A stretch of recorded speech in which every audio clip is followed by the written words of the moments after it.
Now what I want to talk to you about is these columns in the center of the playing board. This is called the big board. I should explain a little bit more mechanics.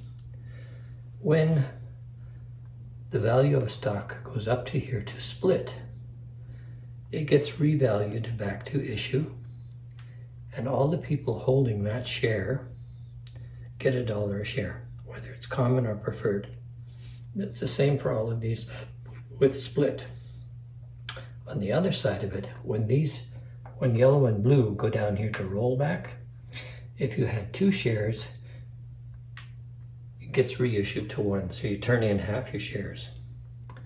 You still have the same dollar value as you would have down here, but you have half the shares. And if that affects directorships, well, you're SOL. Just turn them in and cry later.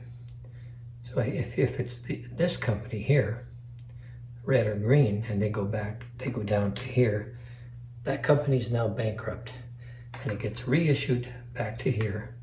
You turn in all your debentures, you turn in all your shares, and you lose your directorships, and it gets reissued, and you start, and then it continues trading here at issue. So that's how the mechanics of this board, of the big board, works.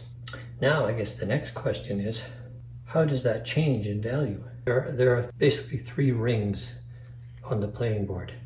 The outside ring is called the market trend indicator. And you can see there's one for each color: yellow, blue, red, green. So I always read from the yellow. So it's up, up, down, up.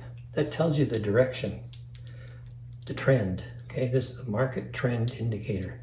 So when you shake the dice, say it's Mr. Black's turn.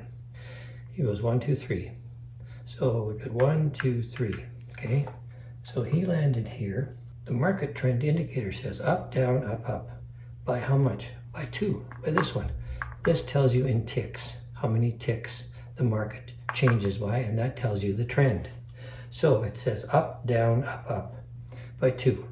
Up, down, up, up. So now that is the open for Mr. Black. He can now begin to trade. So I'll talk about that later.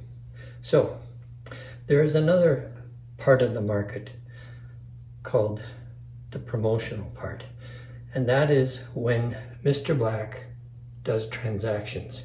It will affect the market. If he buys, they'll go up. If he sells, they'll go down.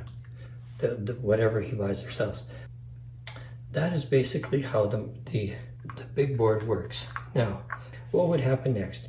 Well, Mr. Black is going to record that he landed at Campson. So he would mark Campson on his proxy sheet, and then he can do transactions. And this here tells him the market is asking a price for green, red, or blue. The market is asking. If someone is asking a price, it means it's for sale. If there's no ask, it's not for sale. The same as on the other side. And these are the spaces of the subsidiaries, right? The solid colors are the subsidiaries, and I'll explain that after. But when you're not on a subsidiary, the market is bidding, which means the market's bidding, it wants to buy. You can sell if you want to. Here, you can sell yellow or green. Over here, you can sell blue or red. That's kind of how you interpret the space. These are the subsidiaries. That's where you're going to get all the asks. When you're not on a subsidiary, you're going to get bids, meaning you can sell your shares. The market's bidding for your shares. Here, the market is asking, means they want to sell. They're asking a price. You can buy. So that's how the big board works. Sometimes you're going to hit a time card and it's going to delist a stock. Say it said blue is delisted. So you take the marker off and it stays off until the end of the year where it gets delisted. So on the market trend indicator, you just ignore blue. Okay? It doesn't trade until the end of the year, like they did something bad, so delisted.